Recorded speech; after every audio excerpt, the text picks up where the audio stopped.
Hey, what's up, everyone? Welcome back to another episode of the Fantasy Fellow Show. My name is Kyle. Tonight's video, recording this on a Wednesday evening, January 12th. We're going to cover the Wildcard Weekend games here. We have 6 really good games here. I'm excited to cover all of these. We're going to kind of hop into a screen share, and I will kind of just go. I think I'm going to start with some of the practice reports. We'll look at some of the start-sit charts that I have here. You guys can use those for DFS, or if you're in any kind of fantasy league, I guess, going into the playoffs here. But what we're going to do is we're going to kind of just walk through each game. I did also post, these are the fantasy points allowed stats. You can click into here and you can view all of them, but I just eliminated all the teams that did not make the playoffs. So these are the 14 teams that are in the playoffs: the Chiefs, the Bengals, the Raiders, and the Eagles, allowing the most fantasy points per game here. So that's going to be interesting to watch. And then you kind of filter through, and each tab here is labeled by position here. So the running backs, the Raiders, really good matchup for Joe Mixon in this one. I expect him to have a good game. Here are the QB numbers, wide receiver, and tight end as well. So if you're interested in those stats, please check that out. I also did put, if you hover over the tab here too, you can click on fantasy points allowed and see the full year for all the teams. But let's get into this one. On Saturday afternoon, 3:30 p.m. Central Time, we're getting the Raiders at the Cincinnati Bengals. Bengals favored to win by 6, 49.5 here. And actually, when I looked at this, the line moved a little bit towards the Raiders here. So -5.5 now for Cincinnati. Before I get into this, I did want to look at the practice reports because I saw someone popped up. T. Higgins popped up with a limited today. He was full yesterday, limited today. Not sure what's up with that. Otherwise, everything else looks really good here. You got Joe Burrow practicing in full. The only guy missing practice was Josh Tupou. I don't know how to say his name, but doubtful with a knee. Not sure if that's a big deal here, but for the most part of it, it looks like Cincinnati is rolling into this one healthy. On the Raiders side, real quick here, the only guy not practicing is Jonathan Hankins, defensive tackle here. He's questionable at best right now, but everything else is looking really good. Josh Jacobs getting some limited in here. They're just kind of making sure he stays fresh. But Darren Waller, limited, continues to practice with that knee injury. So everything's looking good for both sides. Very excited about this game. This game could go either way. And as I said here, the Bengals 5.5-point favorites right now, 49 total implied in this one. So how do we, what do we do with this? I do think Joe Burrow, if I'm starting a quarterback in this game, I'd rather prefer Joe Burrow. Joe Mixon, again, we talked about the fantasy points allowed to the running backs here. Let's actually click into some of these. So the Raiders are allowing the most fantasy points to the running back, and that's actually, I think that's on the season here in PPR format. So that's a ton of rushing stats here. They've allowed 16 rushing touchdowns, 7 receiving touchdowns to just running backs here. So that's a lot of fantasy points up in the air here. And then the Bengals, they do rank 9th overall, but that's the 4th most in the playoff format team. So I do like Jacobs. I do like Mixon both.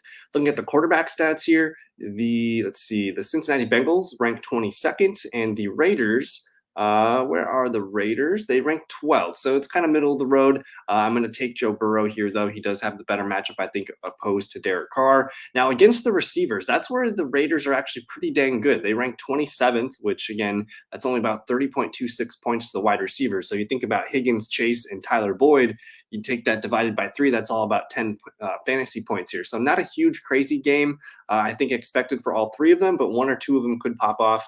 And then the Bengals is kind of middle of the road as well. Still going to like Hunter Renfrow in this one. And then against tight end, both are really bad against the tight end. The Raiders have allowed 10 touchdowns. The Bengals have allowed 8. Bengals allowed 96 catches. Raiders 91. So both tight ends in a really good spot here. Darren Waller, of course, the guy that you're going to care about. Not sure I trust CJ Uzomah. So I do think this one can be very fantasy friendly. This is kind of how I have it ranked here. Zay Jones has been playing well for the Raiders the last month or so. So he's kind of a sneaky flex play if you want to play DFS. But I like this. This game is going to be really fun. I do think if the Raiders are throwing the football and having fun, that's when they're dangerous. So I'm not going to count out the Raiders. I'm going to take Cincinnati to win, though. I think that's more fun to see Joe Burrow at least advance at least one game, and it is at Cincinnati. So I'm going to go with the home team, Cincinnati. I think Burrow's going to have a good game, but Joe Mixon, man, I just don't know how they're going to stop Joe Mixon.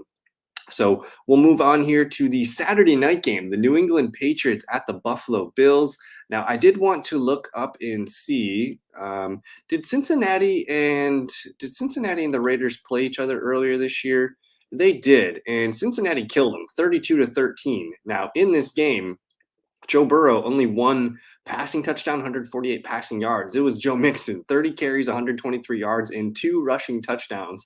He also nothing in the passing game really here, but Tyler Boyd, 6 for 49, Jamar Chase, 3 for 32 and a touchdown. T. Higgins, nothing, 2 for 15. So not too long ago, these teams played, and it was not pretty. It looks like Derek Carr, 1 interception, nothing for Jacobs. Kenyon Drake was around, but Darren Waller did blow up, 7 for 116. So kind of like what we talked about there, there are some interesting pieces in this game. Now let's look at Buffalo and New England. This is the nightcap on Saturday evening. Again, these two teams being divisional rivals, they've played twice. Buffalo lost the first matchup, 14-10. That was the win game where the Patriots threw the ball just 3 times in that game. And then they did beat them most recently here, 33-21. I think this was like week 15 or 16. Looking at the box score, Josh Allen, 314 yards and 3 passing touchdowns, 64 yards rushing on the ground for Josh Allen. Devin Singletary was able to find a touchdown even. And then Isaiah McKenzie, that was his big day, 11 for 125 and a touchdown. Stephon Diggs, 7 for 85 and a touchdown. The Patriots do a really good job limiting tight ends. So Dawson Knox, only 2 for 11 and a touchdown. At least he got the touchdown. But I think you're going to probably be looking at Stephon Diggs and some of these other receivers here. On the Patriots side, Mac Jones, 2 interceptions. Damian Harris still ran for 100 yards, so that's good. And Jacoby Myers had himself a nice floor game. So we'll take that into account here. But just looking at things right now, it looks like Buffalo favored to win. They moved it to -4 here, 44-point total. So it's going to be probably the lowest scoring game of the weekend. And let's check out these practice reports real quick for both teams. New England, the only guy not practicing, linebacker Jamie Collins. Nobody's been ruled out. You see a lot of questionables here. Isaiah Wynn not practicing here with that hip injury, but everybody else is limited, so I'm not too concerned right now. Let's go ahead and look at where's Buff. So Buffalo, really nice list here. They only got Emmanuel Sanders, and he's practicing in full. Cole Beasley with the non-injury, so we'll see if he can play. And then Efe Obada, full practice here. So Buffalo's looking good. Now, for fantasy, I really do like I think I like Buffalo in this one, but I'm not going to be surprised if New England puts up a fight. But let's just look at the fantasy points allowed again. To running back, the Bills are one of the best teams. They rank down here at 28th. The New England Patriots kind of middle of the road, so I guess it's an advantage for Buffalo to be able to run the ball. I just don't know if I like Devin Singletary that much. Again, when they get close, Josh Allen finds the end zone usually, so you're banking and praying for a Singletary touchdown. But Damian Harris, again, that last game, he still ran for 100 yards. So I think you're going to probably trust Damian Harris in this one. The quarterback points here, these two teams were fantastic against QB. Buffalo, 31st, New England, 30th. So it is not a good recommendation for Mac Jones at all. You're going to go with Josh Allen for sure. He's the guy you prefer. I think if you're playing a Saturday game, though, I'm probably going to go with Joe Burrow or Josh Allen. Those would be the two. And I would rank them probably maybe Burrow, Allen. I might even put Allen number 1. I'll go Allen, Burrow, Carr, and Mac Jones well at the bottom. Against the wide receivers, again, both teams 30 and 31st, so not a lot of receiver points being allowed in this one. And then the tight ends, New England 31st, Buffalo 28. So for fantasy points, it's kind of like a look away kind of thing. I do think this could be a kind of a rock fight type game, but I still think Josh Allen is a top quarterback option this week. Devin Singletary, Stephon Diggs. Knox is interesting, but he's very boom bust for a touchdown. I think if you're going to pick a tight end for the day, you almost just have to lock in Darren Waller and build your lineup from there. But Gabe Davis, interesting guy. Cole Beasley, interesting guy. And Emmanuel Sanders, if he plays, that's going to take some snaps out of these guys' plate. So we need to wait and see for that. If Sanders plays, I'm probably just going to bank on Stephon Diggs being the guy. I'll start the Buffalo defense. Again, it's a home game. It's a low point total. Rookie quarterback, we'll see. The only guys I really care about for the Patriots are Damian Harris as a running back too, and Jacoby Myers just for his nice, safe floor. He's probably at a cheap price. Hunter Henry's an interesting sleeper, but again, these two teams are very, very good against tight ends. So we'll move over here to the Sunday noon game, Philadelphia at Tampa Bay. Let's look. Tampa Bay, 8.5-point favorites, 46 total implied in this one. Let's double check the reports. I did see Jalen Hurts was a full practice today. Lane Johnson not practicing, Josh Sweat not practicing here with an illness. We'll see about him. But otherwise, it looks okay. Lane Johnson, though, not practicing. But all of their fantasy pieces look good to go. Miles Sanders limited, so they might even get him back, which would be a nice boost. And Tampa Bay, real quick, they have a handful of guys here. Ronald Jones not practicing. He's listed as doubtful with an ankle.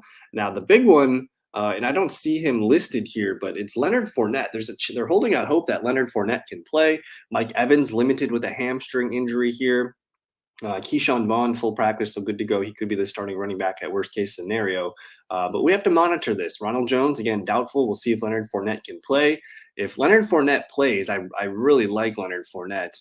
And I believe these two teams played each other on a Thursday night not too long ago. Let me pull up my schedule here. And let's take a peek at that game from earlier in the season. Where is that game? That was earlier in the season. Tampa Bay 28, Philly 22. So they made it competitive at the end of the game. Tom Brady, 2 touchdowns, 1 interception. Leonard Fournette, 81 yards and 2 rushing touchdowns. This was kind of the breakthrough for him. Antonio Brown went nuts, 9 for 93 and a touchdown. OJ Howard, 6 for 49 and a touchdown. So I'm really going to like Rob Gronkowski. The Eagles are one of the worst teams against tight end. Leonard Fournette was a beast in the passing game. Evans and Godwin were kind of limited here. On the Eagles side, Jalen Hurts, wildly inefficient, 12 of 26 as the passer, but he gets a touchdown and an interception. 56 yards on the ground for Miles Sanders is pretty nice output from 9 carries. Jalen Hurts adds 44. Nothing really happening here. That was Zach Ertz's last game as an Eagle, if you guys remember that. So not too much I don't think we can learn too much from this game. But how do I rank these guys? So Tom Brady, Jalen Hurts, I would rather have, I think, Tom Brady going up against Philly, but Hurts could be pesky. Again, he could run for a touchdown or throw 1 or 2 as well. But I think you're going to want to be on the Tampa Bay side. So Tom Brady, I'd rather have him over Hurts. Leonard Fournette, if Leonard Fournette plays, he's a top 5 running back this weekend. Mike Evans is interesting. He's going to probably get the Darius Slay treatment. I think if I'm playing a Tampa Bay pass catcher, you're going to want Rob Gronkowski. And it's to me, it's not even close. If you're playing a Sunday lineup against the tight end, the Eagles were dead last. They were the worst team against tight end. They allowed 106 catches, over 1,000 yards and 14 touchdowns. They were cleared away like the worst team against tight end. Their linebackers really struggled here. So advantage Gronk. They made OJ Howard look like a god back on that Thursday night. So Gronk, one of my favorite players in this game here. And then I'm only interested in Keyshawn Vaughn if no Leonard Fournette. And then maybe Brashad Perriman has some deep flex appeal. Go ahead and start that Bucs defense. We know Hurts is turnover prone to some turnovers here. Le'Veon Bell, interesting. Ronald Jones listed as doubtful. On the Eagles side, I guess I'm interested in Hurts. Again, he does have, that 50, 60-yard rushing potential and the ability to throw a touchdown as well.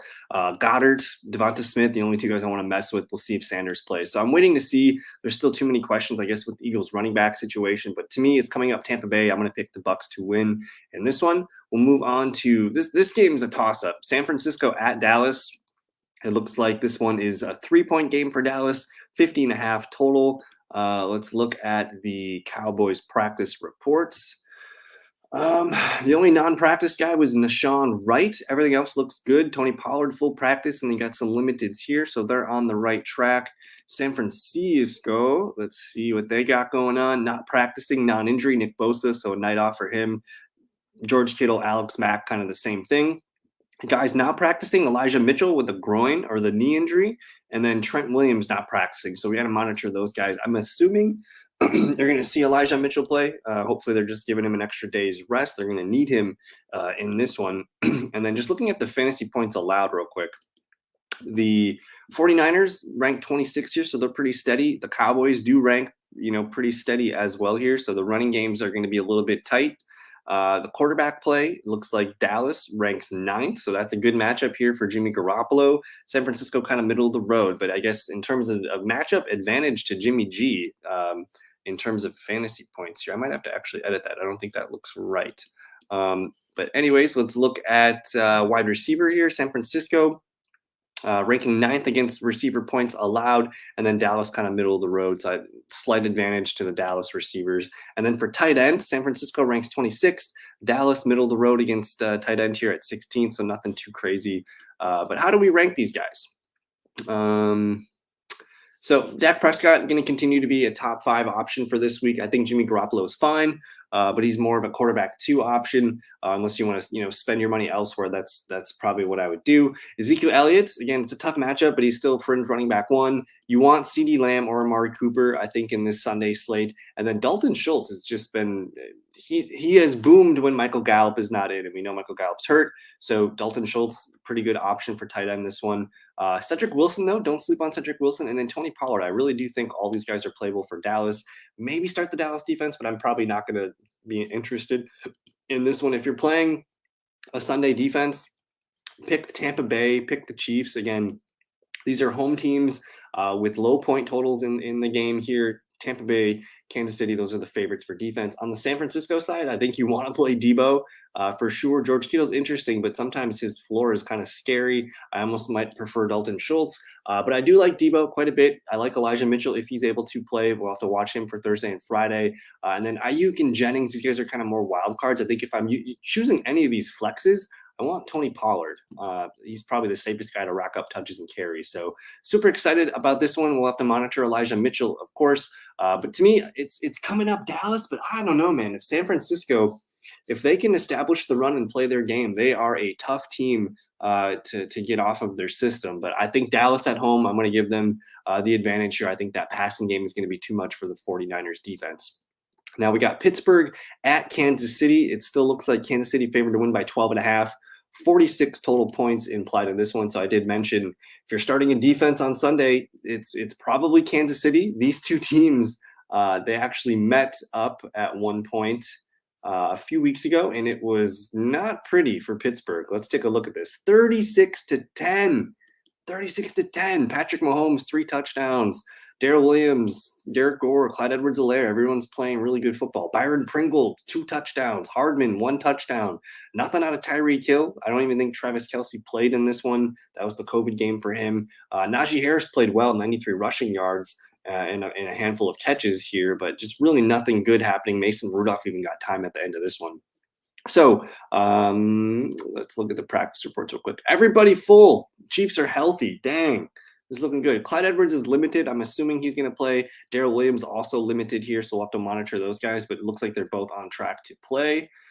Pittsburgh, probably a little bit more dinged up here. Najee Harris did not practice with an elbow injury. I think he's going to be fine. Everything's looking good. This healthy on both sides, so that's what you want to see. But it's Pat Mahomes. He's probably the quarterback of the day to start. I feel the best about him, and I just think the way the Chiefs are playing, it's been frustrating this year, but they're getting a team in Pittsburgh where they dominated them just a few weeks ago. Everybody's healthy. We expect the Chiefs to win. It's a 12.5 point favorite game for them. So Mahomes makes the most sense here. I like Clyde Edwards-Helaire, but I don't love him. Tyreek Hill, Travis Kelce, expect those guys to bang. And then Pringle, Hardman, and Darrell Williams. Those guys are more flex plays. I do like Pringle. Pringle has been on fire the last month or so. And then I really only listed Darrell Williams because in case Edwards can't go, I want to play Darrell Williams because he's probably going to be cheaper priced and start that Chiefs defense. On the Steelers side, Najee is fine. He's going to be an expensive volume play, and you hope he scores a touchdown. But really, it's probably Deontay Johnson. He's the one guy from the Steelers that I would mind playing. But I don't see this one being close at all. Kansas City should roll, but who knows? Ben Roethlisberger could have one more trick up his sleeve. And then we come to the Monday Night Football game. Now, these guys are not going to report injury reports until tomorrow. So I'll just kind of run it down real quick. The Rams favored to win by 4 points, 50 total implied in this one. I think between the two, Kyler Murray and Matthew Stafford, we've seen some really fun games between both these guys. I'm probably going to go with Kyler Murray here, the rushing attack that he adds. With the weapons, Christian Kirk, Zach Ertz, AJ Green, Chase Edmonds, they have been playing well. So I'm probably going to go Kyler Murray just because of the rushing upside. But James Conner is the clear better running back, I think, between the two. Sony Michel is solid, but I'm kind of nervous about seeing more Cam Akers on this Monday night game here. So I do like Sony Michel, but I'm going to rank Conner over him. I'll take Kyler Murray as well. We know the receiver to buy. You probably have to lock in Cooper Kupp in for your lineup. He destroyed Arizona 2 times this year. But I guess Higbee, Van Jefferson, Beckham, these guys, again, they're all kind of like boom bust flex options. I think if I'm looking at them, I'm going to prefer Zach Ertz over Higbee as far as tight end. I prefer Christian Kirk over Van Jefferson or Odell Beckham just because he is the de facto #1 receiver. But Van, AJ Green, Beckham, Edmonds, these guys are kind of all in the same tier. They're all good plays. But again, we kind of know what we're getting into. It's a boom bust risk option. I'm leaning towards maybe using the Rams defense just because Murray has been turnover prone at times. But for the most part, like I really don't want to have to rely on either of these defenses. I think this could be an old-fashioned West shootout type night. And then we're watching Cam Akers to see if he plays. So I'm very excited. This one I do feel 50-50 about. I'm going to slightly lean the Rams. We haven't seen Kyler Murray and this team be successful in the playoffs before, so I believe Stafford getting his first playoff win is probably more likely than Kyler Murray. So I'm going to lean with the Rams. I'm going to say Chiefs. This one's tight, man. I could see San Fran doing it, but I'm going to go Dallas. I'll take Tampa Bay. I'm going to take Buffalo, but again, don't sleep on the New England Patriots. And then I guess I'm going to go Cincy. So I went chalk with all the picks here, but I'm not going to be surprised if we get an upset out of one of the teams will win. Las Vegas, San Fran, or New England. So that's where I lie. I'll probably do a live show on Saturday looking at some player props. So if you guys want to hang out Saturday morning, I'll be doing a show for you guys to look at the touchdown props and all that stuff. But just wanted to pop in real quick, say hello, and do the midweek preview. I hope you guys enjoy the rest of your week, and we'll see you later. Thank you so much for your time. Have a good one. Peace.